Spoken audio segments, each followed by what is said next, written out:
السلام عليكم ورحمة الله.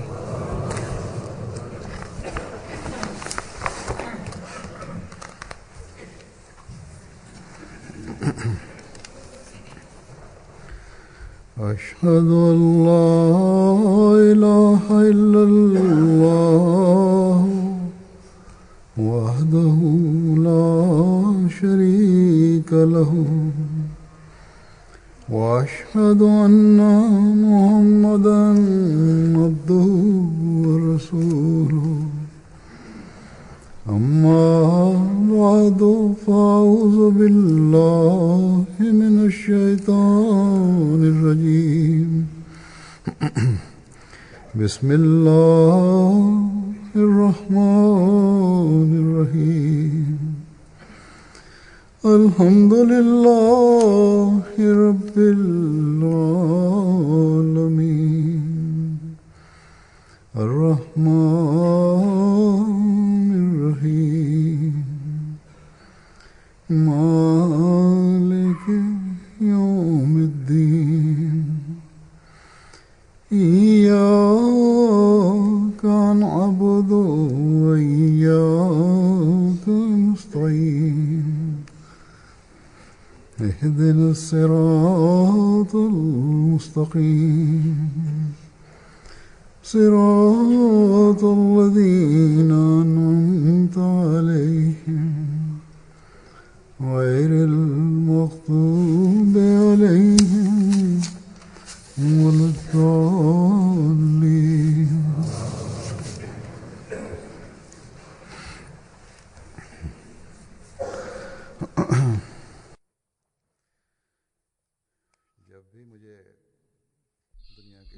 Her ne zaman ben dünyanın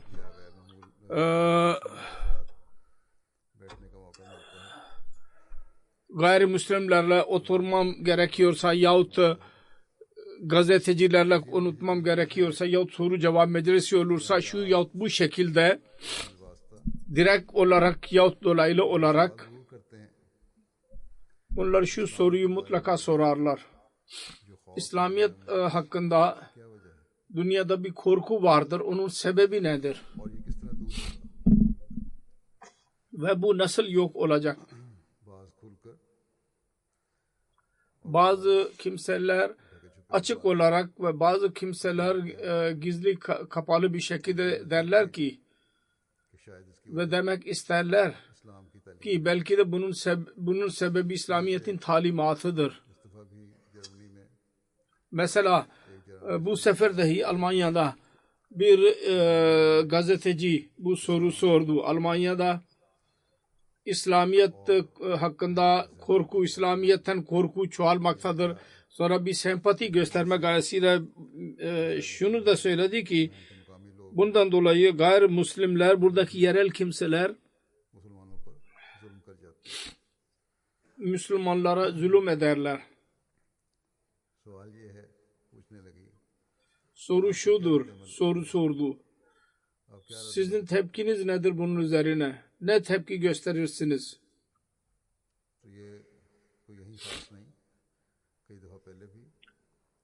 Bu soru daha önce dahi sorulmuştur. Yalnız bu sefer değil. Ve aynı soru bizim tebliğin yollarını dahi açar. Bu korku eğer çoğalmaktadır,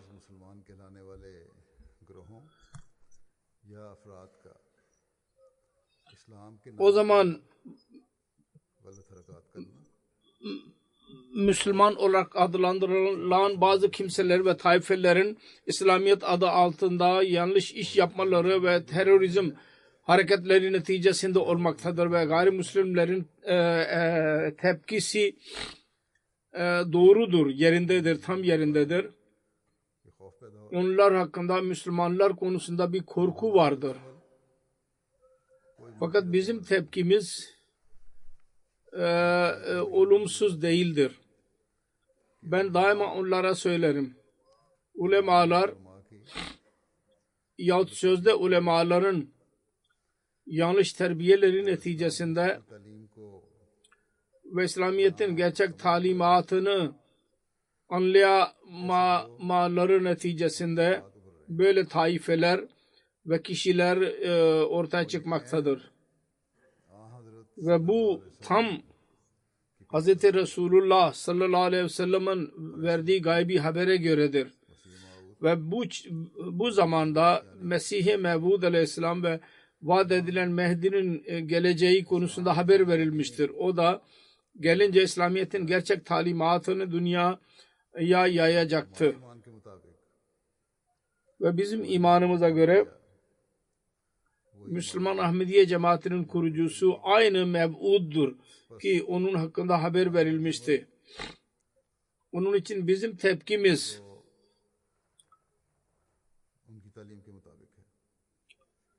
onların talimatına göredir. Ki vaat edilen Mesih Aleyhisselatü Vesselam o talimat bize vermiştir. Yani İslamiyet'in barış ve huzur dolu talimatını yayın. Onun için aynı talimatın ışığı altında biz de dünyanın her yerinde çalışmaktayız. Şüphesiz terörist taifelerin amelleri ve bu batılı ülkelerde dahi gayri İslami ülkelerde dahi terörist saldırıları neticesinde burada bazı korkular İslamiyet'in talimatı hakkında ortaya çıkmıştır. Onları yok etmek için bizim daha fazla çaba sarf etmemiz gerekecek. Ve onun için biz çaba sarf ediyoruz. Vaat edilen Mesih Aleyhisselam bize anlattı. Ve dedi ki her çeşit terörizm ve zulüm ve barbarlık İslamiyet'in talimatına aykırıdır.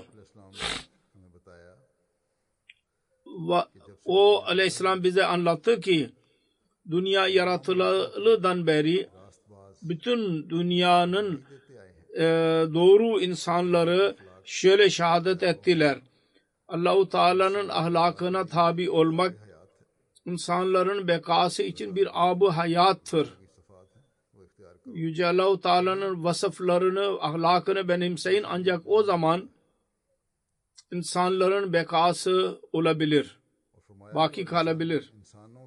Buyurdu ki insanların bedensel ve manevi hayatları buna bağlıdır ki onlar Allah-u Teala bütün kutsal ahlakına tabi olsunlar. Onlarda huzurun kaynağıdır. Onun için Allah-u Teala bir huzur kaynağıdır. O bir Müslümandan aynısını ister ve Kur'an-ı Kerim'in emri de budur. Ki onun sıfatlarını benimseyin. Onun ahlak vasıflarını benimseyelim. Mesih Maud Aleyhisselam buyuruyor ki Yüce Allah Kur'an-ı Kerim'i bu ayeti kerime ile başlatmıştır. O da Fatiha suresindedir. Yani Elhamdülillahi Rabbil Alemin. Elhamdülillahi Rabbil Alemin. Bütün kamil ve pak sıfatlar Allah-u Teala'ya mahsustur. O da bütün alemlerin Rabbidir. Alem kelimesinde buyurdu ki alem kelimesinde bütün değişik kavimler, değişik çağlar ve değişik ülkeler onun kapsamındadır. Sonra diyor ki bunu hiç tartışmadan bu söz kabul edilmeye değerdir ki o doğru ve kamil Allah ki ona inanmak her kula farzdır. O Rabbül Alemin'dir. Ve onun Rab oluşu belli bir kavme mahsus değil. Sınırlı değil. Belli bir zamana da sınırlı ve belli bir ülkeye de sınırlı değildir. Aksine o bütün kavimlerin Rabbidir. Ve bütün çağların Rabbidir. Ve bütün yerlerin Rabbidir. Bütün ülkelerin Rabbi de ancak O'dur. Ve bütün feyizlerin ancak o kaynağı O'dur. Ve her bedensel, maddi ve manevi güç ondandır. Ve bütün mevcudat, var olan bütün varlıklar ondan yetişirler.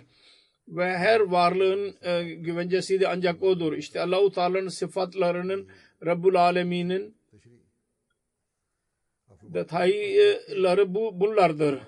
Diyor ki bizim Rabbimizin ahlak vasıfları böyleyse o zaman bizim için uygundur ki biz de aynı ahlak vasıflarına tabi olalım.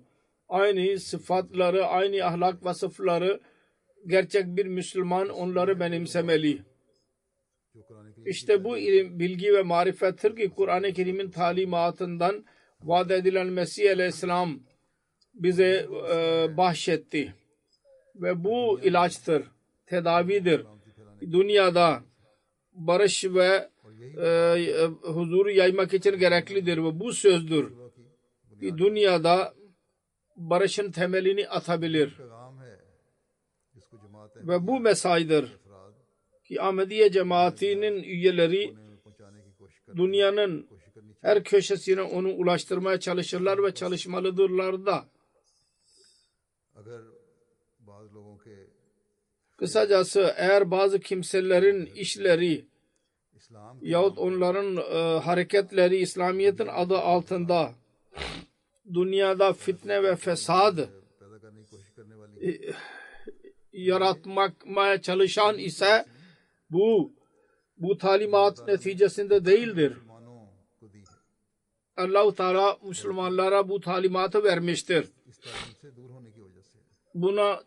Bu talimattan uzak olmaları neticesindedir ve bu çağda Yüce Allah'ın gönderdiği elçisi ve Hz. Resulullah sallallahu aleyhi ve sellem'in gerçek sevgilisine inanmamaları neticesindedir.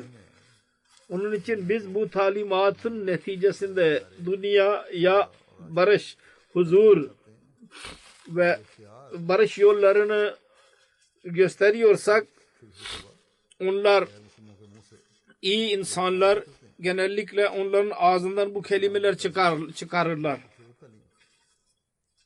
İslamiyet'in talimatı ne güzeldir derler. Bunun değişik yerlerde, fonksiyonlarda, Almanya turunda da birçok defa bu ortaya çıktı. Camilerin temel taşını attığım zaman yahut açılışını yaptığım zaman bir şehir vardı Almanya'da, Waldshut. Orada bir cami yapıldı. Orada başka bir şehirden, Basel'den gelmiş olan bir doktor vardı. Dedi ki benim bütün hayatım bu arayış içinde geçti ki ben huzur dolu insan bir yerde bulayım. Bugün sizler beni bu arzumu tamamladınız. Ben kendimi çok şanslı görüyorum. Bugün ben bu insanları buldum. Barışsever insanlar. Sonra orada İtalya ile alakalı olan bir bayan dahi vardı. Kendi dostuyla birlikte programa katıldı. O anlattı. Benim dostum bu programa katılmaktan çekiniyordu. Çünkü İslamiyet konusunda onun olumsuz hisleri vardı. Fakat programa katılmak ve Ahmediye cemaatinin imamının konuşmasını dinledikten sonra onun İslamiyet hakkındaki düşüncesi tamamen değişmiştir. Hatta şöyle ki hemen cep telefonuyla başka bir Müslüman dostuna mesaj attı. Ben bugün anladım ki senin dinin ne kadar güzeldir. Sonra Bosna Hersek'le alakalı olan 3 tahsil görmüş bayan bu törene katıldılar. Onlar kendi düşüncelerini serdiler şöyle ve dediler ki bugünkü program şu şekil bu zor durumda barışı bulmak için bir lamba gibidir. Ve Müslüman Ahmediye cemaatinin imamının konuşmasında sevgi ve komşu hakkından bahsetti. Sonra bir misafir dedi ki burada sizin bu meclisinden bazı bereketleri elde etmem bana nasip oldu ve buraya gelmem benim için bir onurdur. Eğer ben bugün buraya gelmemiş olsaydım büyük bir şeyden mahrum olurdum. Müslüman Ahmediye Cemaati vasıtasıyla ben gerçek İslamiyet ile tanıştım. Televizyonda terörizmi yayan İslamiyet'ten bambaşkadır ve buradan ben huzur ve sevgiyi buldum. Yalnız bu değil, kelimesel olarak buldum. Hayır, aksine fiilen dahi öyle insanlarla karşılaştım ki onlar nefret istemiyorlar. Onun için her Ahmedi'nin kişisel ameli dahi bir tebliğdir, sessiz bir tebliğ. Sonra bir misafir kendi düşüncelerini şu kelimelerle beyan etti. Bugüne kadar ben düşünürdüm. Biz bir tek Allah'a inanırız. Fakat değişik dinler, değişik yollar gösterdiler. Fakat buraya gelince ben anladım ki din ortak yol göstermiş, dinler ortak yol göstermişlerdir ve Müslüman Ahmediye Cemaati'nin imamı bunu güzel bir şekilde beyan etti. Dedi ki ben şunu çok sevdim. Çok açık olarak diğer terörist Müslüman ve DAEŞ'lerden uzak olduğunu beyan etti ve bize anlattı ki onların İslamiyet'in talimatıyla alakası yoktur. Hiçbir alakası yoktur ve gerçek şudur ki Allah-u Teala'nın adı altında onlar üzücü işler yapmaktadırlar. Sizin o işlerde bir payınız yoktur. Bu talimatı yanlış beyan edenlerin görevidir. Onların amelidir o. Sonra dedi ki hepimizin görevidir ki sevgi ve kardeşlikle bu fitne aleyhinde duralım. Ayağa kalkalım. Dedi ki ben şunu dahi çok sevdim. Bir insan Allah'a inanamaz eğer o insanları öldürürse. Çünkü bir bakımdan bir masumu öldürmenin anlamı şudur ki Allah-u Teala'ya olan iman dahi öldürülmektedir.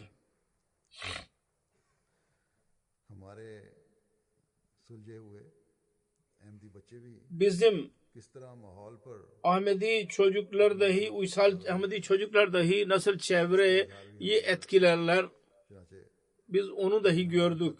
Mesela bir misafir bayan kendi düşüncelerini şöyle beyan etti ve dedi ki ben size teşekkür ediyorum. Benim çocuklarım Ahmedi çocuklarla dostturlar. Onlar Ahmedi çocuklarla dost olduklarından dolayı ben onlarda iyi bir değişiklik gördüm. Onun için ben öğrenmek istiyordum ki sizin talimatınız nedir? Buraya geldikten sonra ben anladım ki benim çocuklarım iyi dostlarla birliktedirler ve korunmuş durumdadırlar. Ve bu sessiz talimat çocuklar netice vasıtasıyla olmaktadır. Bu da Ahmedi anne babalar üzerinde daha büyük sorumluluk taşıtmaktadır. Çocukların terbiyesini daha da yükseltsinler. Onlar için dua dahi etsinler ki ebedi olarak Ahmedi çocuklar diğerler üzerinde güzel etki yapan olsunlar ve çevrenin kötülüklerinden korunsunlar. Bu iyi etkiler dahi gelecekte dahi gerçek İslamiyet'in mesajını yaymak konusunda rol oynayacaklardır. Aynı çocuklar ki bunlarla birlikte çocuklar yetişecekler. Bu çocuklar kendi durumlarının İslamiyet'in talimatına göre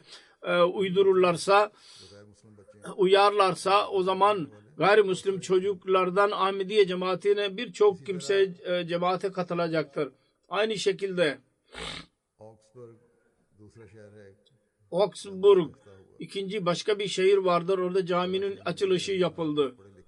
Büyük şehir oluşu neticesinde oradan birçok tahsil görmüş kimseler geldiler.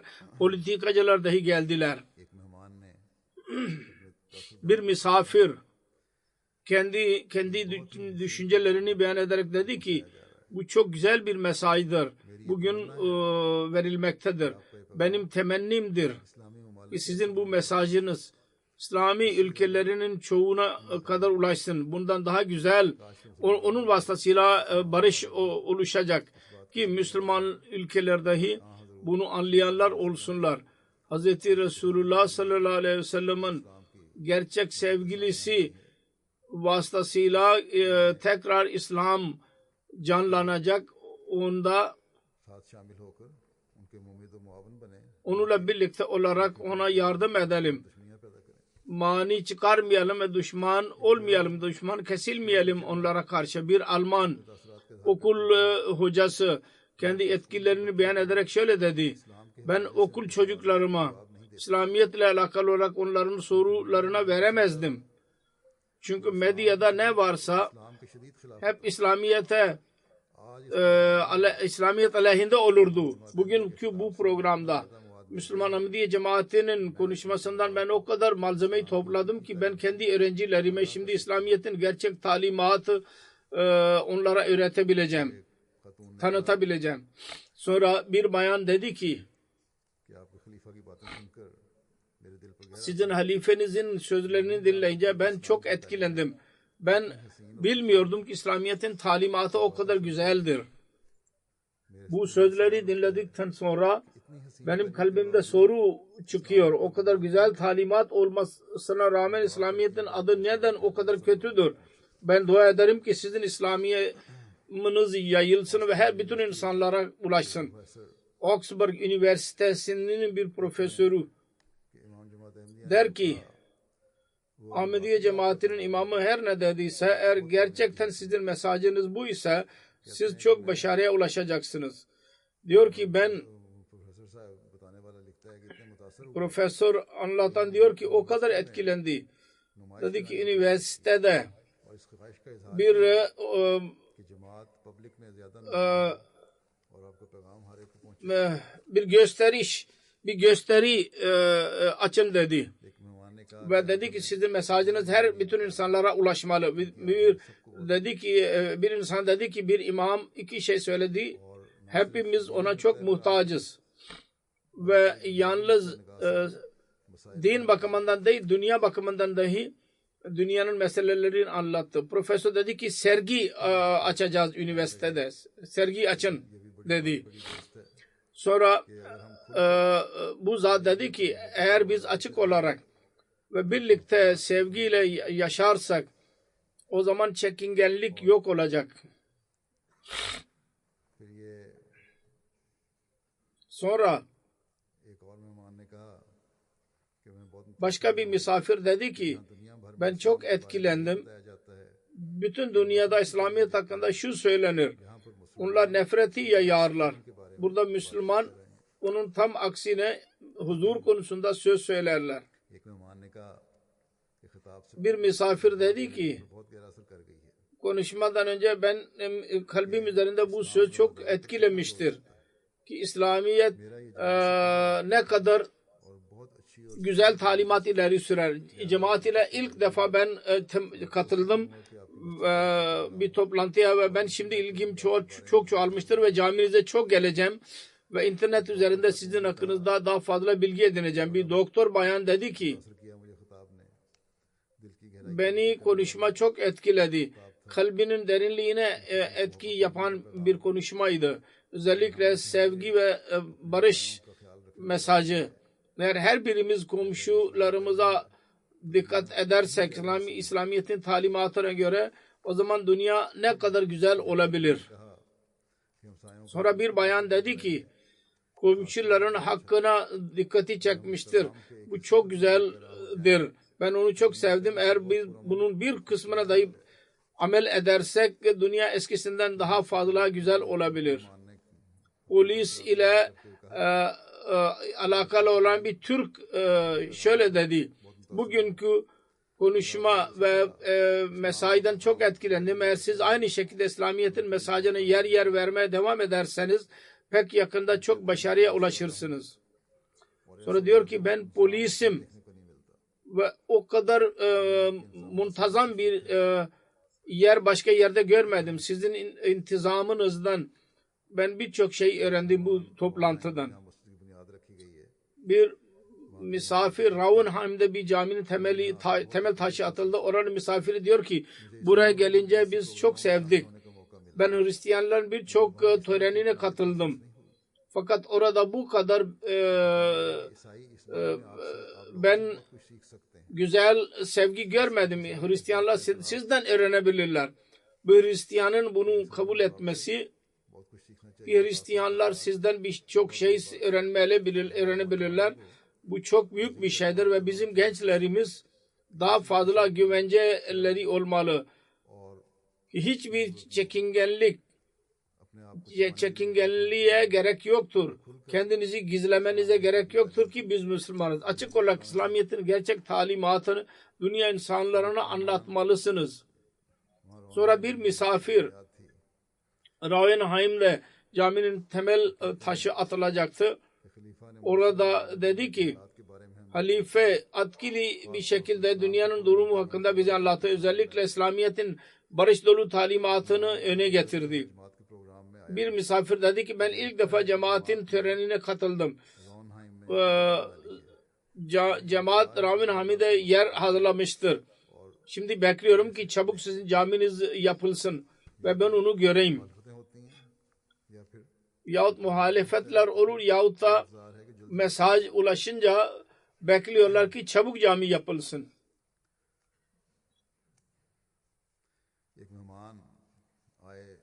Bir misafir geldi.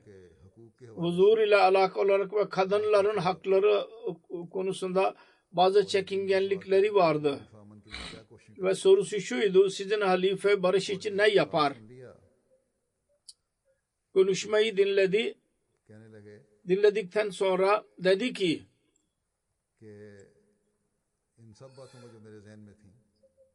bütün bu zihnimdeki bütün sözlerden zikretmiştir konuşmada ve benim bütün çekingenliklerim yok olmuştur. Ve dedi ki sizler barış elçisisiniz. Bütün misafirler bu talimata göre amel etmelidirler. Ve şunu dahi söyledi. Şimdi ben kendi çevremde sizin bu mesajınızı yayacağım, çaba sarf edeceğim. Mümkün olduğu kadar. Bir Suriyeli bir arkadaş kendi etkilerini beyan ederek dedi ki ben korkuyordum. Gayrimüslimler buraya gelince tehlike yaratmasınlar. Fakat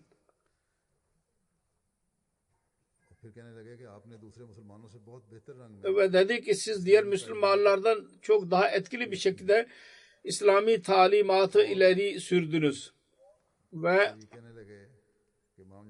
dedi ki Ahmediye cemaatinin imamı bugün gerçek İslamiyet'in talimatından bahsetmiştir. Bu Ahmediyelerin ilk programıydı. Benim katıldığım, daha sonra bilgi edineceğim ve belki ben bir gün dahi biat ederek bu cemaate katılabilirim. Buraya gelmeden önce ben dinlemiştim, duymuştum. Ahmedilerin Kur'an'ı bambaşkadır fakat bunun dahi yanlış olduğunu bugün gördüm. Bir misafir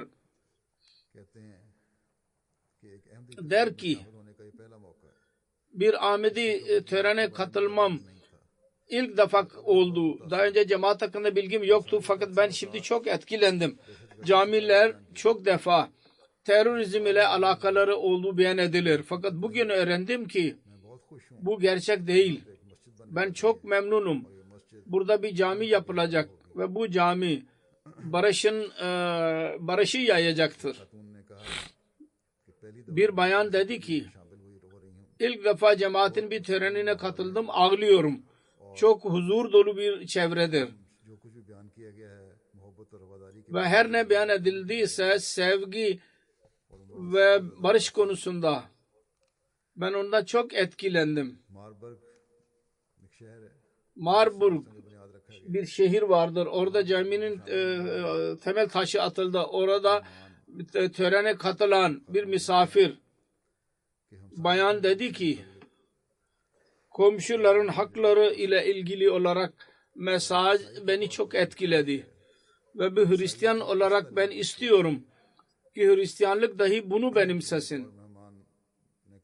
Sonra başka bir misafir dedi ki kadınların yerini beyan etmiştir konuşmanızda. O çok güzel İslami talimattır. Ve Sizde erkek ve kadının yeri ve hakları konusunda bir denge vardır. Ben onu çok sevdim. Lord mayor ने अपने तासुरात का इजहार करते हुए कहा Belediye başkanı fikirlerini beyan ederek şöyle dedi. Ben üzülüyorum. इल्जाम लगाए जाते Müslümanlar yanlış bir şekilde suçlanıyorlar. Müslümanlar cevaben delil vermek çalışıyorlar. Halbuki batılı bir insaniyet, bir Hristiyan eğer zalimane bir hareket yaparsa, mesela Norveç adamın birisi Hristiyanlık adı altında insanlar öldürmüştü. Hiçbirisi demez ki bu dinin suçudur. एक मेहमान Mrs Julia कहती Bir misafir Mrs. Julia dedi ki होने वाली इस तकरीब में çok güzel bir şekilde olan bu törende बहुत अच्छा लगा konuşmanın bu noktasını ben çok sevdim. Eğer insanların hakları verilmezse Allah-u Teala'nın ibadetinin anlamı nedir o zaman? Diyor ki benim buraya gelmemden önce düşüncem şuydu. İslam bir मेरे जहन को इस्लाम के बारे में yobazlık öğretiyor. Fakat bugün और मैं इस्लाम buraya gelmem İslamiyet hakkında yanlış düşüncelerim yok oldu gelmem neticesinde ve ben en güzel bir şekilde İslamiyet'in talimatından vakıf oldum.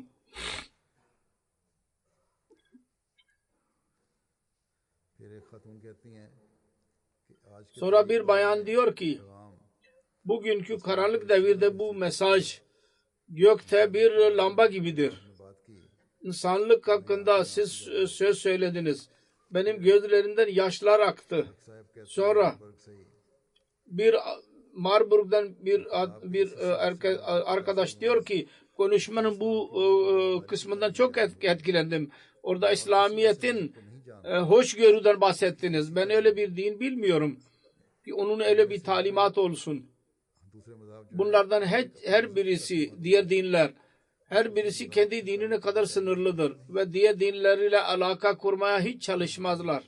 सरकारी Sonra bir शहर की Marbuk şehrinden bir yönetici vardı. Bu Hristiyan olarak diyor ki komşunun hakları çok önemlidir kendisi için. İslamiyet'in talimatı onlardan bahseder.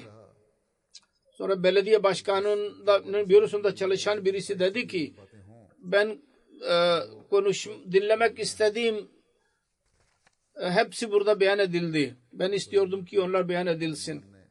Bir yaşlı bir misafir dedi ki पहुंचने से पहले कह रहे थे कि मेरी 6:30 बजे अपॉइंटमेंट है benim buraya gitmeden önce diyordu ki ben bir yere gideceğim. Benim bir randevum vardır. Program başlayınca headphone aldı, konuşmayı dinledi ve dedi ki ben şimdi gideceğim. Benim konuşmam sırasında kalkacaktı. Sonra dedi ki tekrar oturdu ve dinlemeye başladı ve bütün konuşmayı dinledi.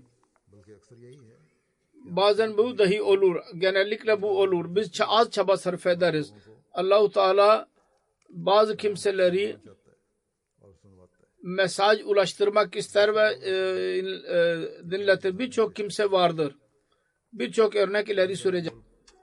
Finland से ताल्लुक रखने Aynı şekilde Finlandiya'dan ile alakalı olan bir bayan 9 yaşındaki bir çocukla bu törene katıldı. Dedi ki ben küçük oğlumu getirdim. Benim istiyorum ki bunun kulağına sizin sesiniz dahi girsin वाले तालीमात से कुछ ve sizin ileri sürdüğünüz talimattan bir şeyler öğrensin ve sizin फिर कहती हैं gibi Allah-u Teala'nın iyi kulu olsun. Sonra diyor ki ben bu konuşmadan çok etkilendim. Benim için güzel İslam budur ve bütün diğer Müslümanlar bunlara tabi olmalıdırlar.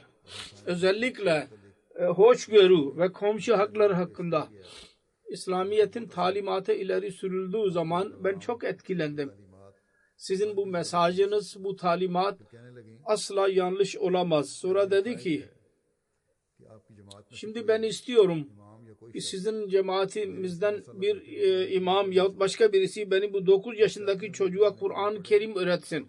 Ben istiyorum ki bu Kur'an-ı Kerim'i öğrensin ve iyi tabiatlı birisi olsun. Buraya kadar dahi insanlar etkilenirler. Şimdi bu insanın görevi midir? Hayır.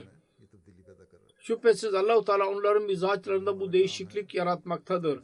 Şimdi bu bizim görevimizdir ki bundan istifade edelim ve insanları Allah-u Teala'ya yaklaştıralım. हमें bundan önce देखना होगा कि हम भी kendimize dahi bakmalıyız. ज़्यादा कोशिश करें. Biz dahi Allah-u Teala'ya en fazla yaklaşmaya çalışalım.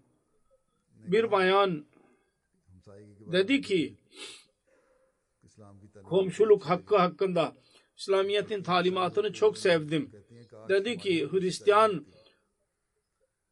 keşke bizde de öyle bir talimat olsaydı. औरतों एक खातून और थी Sonra diyor ki bir bayan, başka bir bayan vardı. Dedi ki kadınların haklarını Müslüman Ahmediye cemaati nasıl beyan ettiyse o çok güzeldir. सल्ब किए जाते Bu kültürlere nazaran ki burada kadınların hakkı salb edilir, हैं. थे yok edilir. Birçok buna benzer düşünceler vardı. Birçok kaç tanesini seçtim. Media में Aynı şekilde medyada,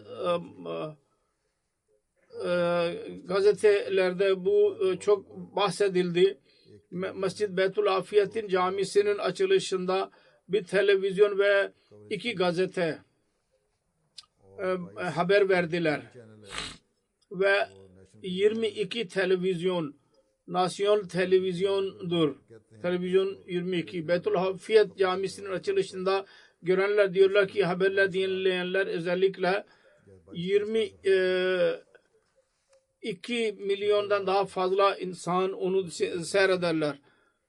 Aynı şekilde Beytül Nesir Camisi Augsburg'un मौके पर 3 television açılışı zamanında da 3 televizyon ve 4 radyo ve 18 gazete haber verdiler. Büyük şehirdir o. के जरिए भी Ve bu radyo kanallar ve vasıtasıyla dendi ki 30 milyondan daha fazla insana bu açılış mesajı ulaştı. रोइनहाइम और मार्बर्ग में Sonra Almanya'nın 2 şehir Roenheim ve Marburg'da caminin temel taşı atıldı. TV channel और 22 अखबारात Burada dahi televizyon kanalları ve 22 gazete haber verdiler. के लिए मसाजिद के संग बुनियाद Ve televizyon ve gazeteler vasıtasıyla bu temel taş atmak haberi aşağı yukarı की मजमूई तौर पर 20 milyon insana ulaştı. मुख्तलिफ टीवी Sonra चैनल्स और अखबारात bu haber değişik televizyon ve gazetelere de onların sayısı 54'e ulaşıyor. 136 defa bu haber yayınlandı. Ve medyanın bu gazeteleri vasıtasıyla bir tahmine göre 39 milyon insana mesajımız ulaştı. Allah-u Teala'nın lütfuyla Almanya'nın cemaat tebliğ şubesi çok faaldır. Bu kuruluşlar dahi bütün yıl boyunca güzel iş yaparlar, çalışırlar ve onların yıl boyunca mesajları milyonlar sayısında ulaşmaktadır. Onun için muhalefet dahi vardır ve çoğalmaktadır. Özellikle Doğu Almanya'da. तो इसके बावजूद अपने Ancak पहुंचाना है काम जारी biz buna rağmen kendi mesajımızı ulaştırmalıyız. İşimize devam etmeliyiz inşallah Teala. Ben bir tura gittiğim zaman hangi ülkeye gidersem o ülkenin bazı durumlarından bahsediyorum. Fakat burada İngiltere'de dahi Allah-u Teala'nın lütfuyla çalışılmaktadır ve burada खासतौर पर कोई प्रोग्राम में özellikle इसलिए बयान भी नहीं किया जाता bir tur olmuyor. Onun için beyan edilmiyor. ख्याल हो बाद Onun için belki de bazı kimseler derler ki burada iş yapılmıyordur. Halbuki burada dahi çok büyük sayıda फैलाने का काम İslamiyet'in gerçek talimatı का section yapılmaktadır. Değişik kuruluşlar ve cemaat tebliğ şubesi dahi Allah-u Teala'nın lütfuyla çalışmaktadır. Ve özellikle Hz. Müslim Maud radıyallahu anh'ın kitabı Resulullah sallallahu aleyhi ve sellem'in ahlakı, sireti hakkında Life of Muhammad İngilizce'de Resulullah'ın hayatı İngiltere'de en fazla bu dağıtılmıştır. लोगों तक ये पहुंची है Ve insanlara ulaşmıştır. Oradan Sarullah dahi çok çalışmışlardır. Diğer kitapları dahi Allah-u Teala'nın lütfuyla burada पैमाने पर çok büyük geniş çapta yayılmaktadır ve cemaat tanınmıştır. Hatta dünyada यहाँ के İslamiyet'in tanımı मरकजी फंक्शन है buradaki değişik cemaat merkez fonksiyonları vasıtasıyla olmaktadır.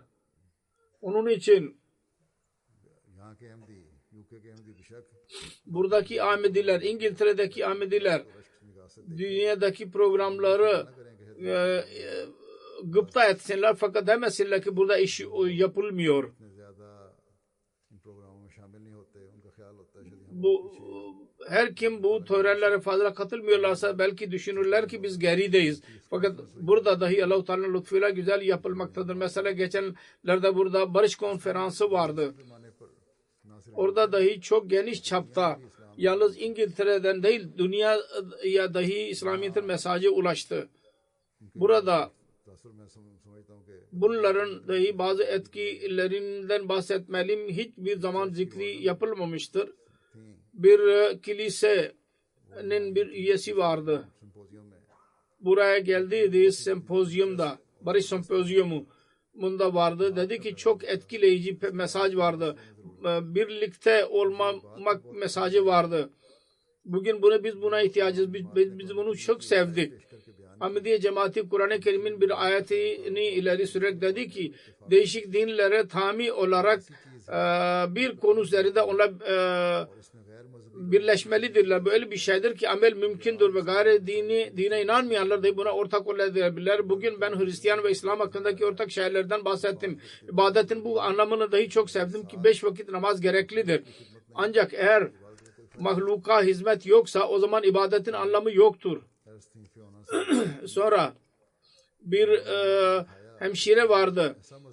Fiona İmam Cemaat dedi ki din İslam o kadar dindir ki güzel bir şekilde anlaşılmamıştır ve teröristler İslamiyet'in arkasında gizleniyorlar. Ben bunu çok sevdim ki onlar kendi konuşmasının başında Londra'daki terörizmi kötüledi ve açıkladı ki bu saldırıların İslamiyet'le alakası yoktur. Yalnız soru sormadı. Aksine onun hallini dahi beyan etti. Mesela dedi ki silahların satışından bahsetti ve bize anlattı ki biz birbirimize sevgi göstererek birbirimize kulak vermeliyiz. Sonra adamın birisi vardı. Dedi ki bugün ben öğrendim ki geçen günlerde Westminster'de bir terörizm olayı vardı. Onun sebebi İslam değil. Bir kişinin suçu vardı. O da huzur dolu bir dinin arkasında gizlenir. Bugün ben anladım ki o terörist bir deli birisiydi ve gerçek Müslüman değildi. Sonra diyor ki halife sizin en güzel bir şekilde anlattı ki her çeşit terörizm yanlıştır. Ve Kur'an-ı Kerim'in ayetleri vasıtasıyla bunu ispat etti. Ben bunu dahi çok sevdim. O dedi ki yalnız bugüne bakmamalıyız. Yarına dahi bakmalıyız. Yarına ve duvarlar örmemeliyiz ki onlar bizi bölsünler. Aksine köprüler yapmalıyız ki bizi birleştirsin. Sonra bir doktor ve bir kilise üyesi dedi ki ben konuşmayı dinledim. Bir yol gösteren aydın bir nur gibiydi. Dedi ki İslam çok güzel dindir. Çok muazzam bir dindir. Sonra dedi ki konuşmayı çoğaltmak konusundaki mesaj çok doğruydu. Düşmanları çoğaltacağımıza birbirimizin düşüncelerimizi tahammül etmeliyiz. Tam yerinde söyledi. Bugünkü dünyada tahammül yok olmaktadır. Bir direktör buradaydı bir şirketin. Bir bayan. Dedi ki ben bir defa sizin 4. halifeyle görüştüm. Onun için sizin cemaatiniz hakkında benim biraz bilgim vardır. Ve bugün dahi ben görüştüm. Ve bugünkü konuşmayı dinledim. Biz buna muhtacız. Çünkü bize anlattı ki her İslamiyet'i suçlamamalıyız. Bugünkü dünyada birçok meseleler biz kendimiz yarattık. Batılı ülkeler onu yarattı. Mesela silah satışı konusunda dahi halifenin sözlerini ben çok sevdim. Bu öyle bir şeydir ki buraya gelince bizim ahlak vasıflarımız yok olur ve ticaret yel tutulur. Sonra dedi ki ben umarım hükümet bunu not edecek ve dünyanın istikbali için Ahmediye cemaatinin kelimeleri ve onun duasını dinleyerek ben çok hisli oldum. Öyle bir güzel bir dünya bırakıp gidelim ki fakat korkuyordu ki bizim çocuklarımızı sakat çocukları bırakmayalım. Burada cemaatin dikkatini dahi çekeyim. Bugünlerde dünyanın durumu çok bozulmakta devam etmektedir. Çok dua etmemiz lazım. Büyük güçler dahi ve küçük ülkeler dahi Hristiyan savaş yapmak isterler deliler gibi. Eskiden liderler hoşgörü idiler ki alemi savaşı, dünya savaşını uzak görüyorlardı. Şimdi deme başladılar ki bu imkan reddedilemez. Hatta savaş imkanı daha fazladır. Ve sonra savaşta Amerika ve Kore'nin meselesi vardır. Kuzey Kore'nin. Çin rol oynamaktadır ki halledelim bu meseleyi. Birbirlerini atom ile korkuturlar. Aynı şekilde Müslüman liderler dahi zulüm etmektedirler ve burada dahi blok oluşmaktadırlar. Hristiyan savaş yerleri daha da çoğalmaktadır. Allah-u Teala korusun. Dua etmemiz lazım. Aynı şekilde 4. halife bir defa atom savaşı kurma savaşı için bir homeopati ilacı söylediydi. Onu dahi cemaat kullanmalı 6 hafta için. Sonra bir ilaç tedavi, sonra ikinci tedavi karsinosin ve radyum bromid. Karsinosin, radyum bromid.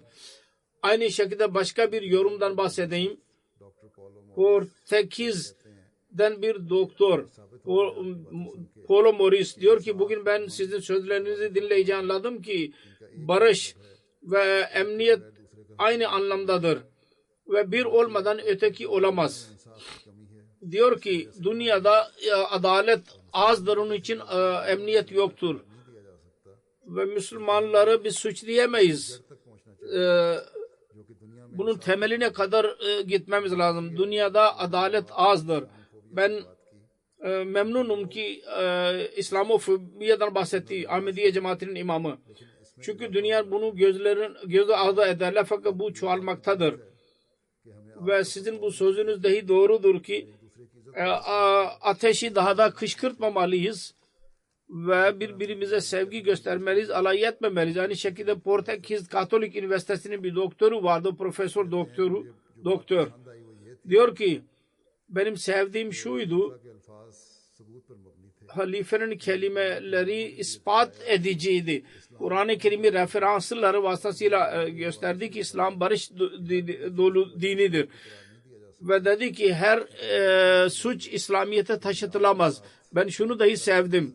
Bugünle birlikte yarına dahi bakmalıyız. Sonra bir politikacı vardı, dedi ki baş sağlığı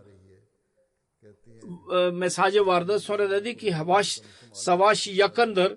Diyor ki ben biliyorum en azından dünya savaşını erteleyebiliriz. Geçmiş 70 seneden beri biz yapıyoruz. Fakat ben kabul ediyorum. Savaş olursa ona katılmaktan biz kurtulamayız. Alemi ilişkilerde insaf yapmalıyız. Ben bu mesajı buradan götürüyorum. Bu birkaç referanstan okudum. Yoksa bu konuşma üzerinde 600'den daha fazla insan burada vardı ve hepsinin güzel etkileri vardı. Bunun medyanın verdiği haber dahi çok iyiydi. Associated Press, BBC, New Statement Magazine, MH Almanya'dan, Broadcasting Corporation, Sunday Times, ABC, Arjantina'dan bir televizyon vardı.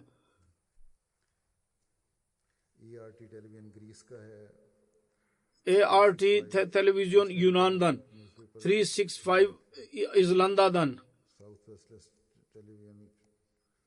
South Restless televizyon, Sputnik International ve birçok televizyon temsilcileri vardı. 20'ye yakın, 21'e yakın.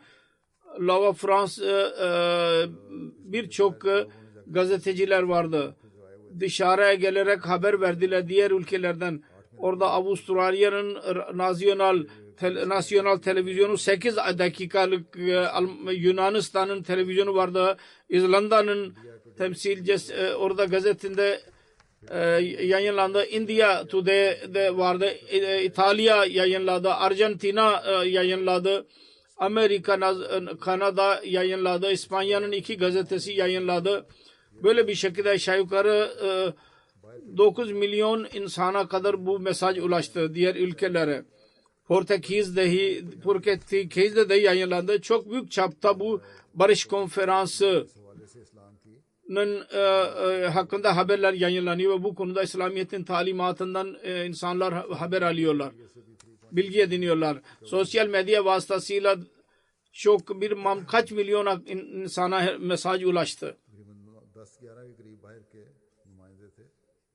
11'e yakın dıştan temsilciler vardı. Cemaatin mesajı çoğaldıkça bizim muhalifimiz daha çoğalmaktadır ve özellikle İslam ülkelerde muhalefet çoğalmaktadır. El Cezayir'de geçen birkaç aydan beri çok fazla muhalefet vardır ve çoğalmaya devam etmektedir. Dua edelim. El Cezayir'de 24 günü bir günlük seminer vardı. Orada bir veziri evkaf vardı geçmiş. Ahmediye cemaati düşüncesini ben bu seminerde beyan edeceğim. Birisi ki bundan önce cemaat hakkında öğrenmek için bir seminer vardı. Fakat daha sonra onun ismini dediler ki hayır, cemaat hakkında öğrenmek istemiyoruz. Karar verdiler. Cemaat aleyhinde konuşmalar yapıldı ve dediler ki Kadiyani öyle bir din ki Batı İngiltere bunu çıkarmıştır. Bu eskideki suçlamaları aynı tekrar ettiler. Ve bizim düşüncemizi ne okundu? Okuyan dedi ki sen çok bilgili, akıllı bir insan idin. Önce niye cemaat hakkında konuşuyorsun? Eskiden cemaat aleyhindeysen idin. Her neyse matbaa ile biz konuştuk. Gayrı yabancı pres vardı orada. Matbaa dedi ki hayır, Ahmedi cemaatinin biz güzel Müslüman sayıyoruz. Ona zulüm yapılmıyor. Yalnız birkaç insan ülke aleyhinde söz söyleyenler aleyhinde biz işlem yaptık. Fakat kendi matbaaları onların önüne geçince aynı sözleri tekrar ettiler. Bunlar Müslüman değil, Ahmediler. Ve DAEŞ ile birliktedirler ve şöyle ve böyle plan kuran kimselerdir.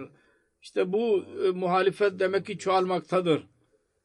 Ve Selefilerden dolayı, Selefi fırkadan dolayı bir tarafta bu olacaktı ve bundan dolayı dahi El Cezayir'in haberleri oradaki insanlar derler ki matbaa neticesinde El Cezayir'in büyük bir şekilde tanınmaktadır. Ve bazı kimseler öğrenmek isterler cemaat hakkında. Mesaj biz ulaştıramıyorduk. Onlar bu muhalifle mesajı ulaştırdılar. Kısacası bir tarafta dünya İslamiyet'in talimatını öğrenmektedir. O da Ahmediye cemaati onu yaymaktadır. Ve şunu dahi belli ederler ki Hristiyanlık dahi bundan öğrenmeli. Ve diğer taraftan Müslüman ülkeler vardır. Onlar tarafından muhalefet yapılmaktadır. Kısacası daha önce de söylediğim gibi bugünlerde El Cezayir'de düşmanlık çoktur. El Cezayir'in Ahmedileri için dahi dua edelim. Sonra Pakistan'daki Ahmediler için dua edin. Sonra başka hangi ülkelerde Ahmediye cemaatinin aleyhinde düşmanlık varsa onlar için dua edelim. Ahmediler için Allah-u Teala hepsini korusun ve özellikle El Cezayir'deki Ahmedileri eski değil onlar fazla. Allah-u Teala onlara sebat versin ve onların zorluklarını yok etsin ve korusun onları.